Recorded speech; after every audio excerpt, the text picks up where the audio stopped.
নমস্কাৰ বন্ধু বান্ধৱীসকল, কি খবৰ? আশা কৰোঁ সকলো ভালে আছে। মোৰ অন্য এটা মিনি ভ্লগলৈ পুনৰবাৰ স্বাগতম জনাইছোঁ।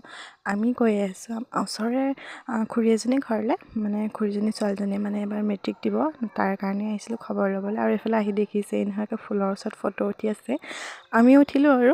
আৰু এইফালে আমাৰ দেহা জানেই ইমান উৎপাত কৰে, আৰু ছোৱালীজনী হ'ল সেইজনীয়ে। এইফালে আকৌ আমাৰ মোবাইল দোকান মোবাইল চাই আছে, আৰু খুৰীয়ে চাহ বনাই আনিলে ধুনীয়াকৈ। আমিও চাহ তাহ ধুনীয়াকৈ খাই বৈ লৈ ঘৰলৈ বুলি আহিলোঁ, যিহেতু সন্ধিয়াই হ'বলৈ হৈছিলে।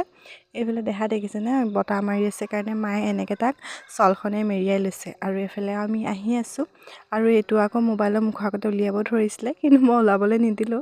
খুৰীৰ ল'ৰাটো মায়ে দেখিছেনে দৌৰিছে কেনেকৈ। আৰু ঘৰত আহি পেলাই মায়ে বোলে চিকেন বনাইছিলে, আৰু এনেকৈ বাৰু টেষ্ট কৰেনে আপোনালোকে মাংস বনালে? আমি কিন্তু কৰোঁ দেই, বহুত ভাল লাগিলে খাই পেলাই। এনেও মায়ে টেষ্টিকৈ বনায় বাৰু।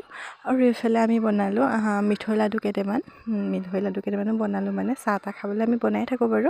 ভিডিঅ'টো পিছে আজি মানে আছিলে, আকৌ লগ পাম।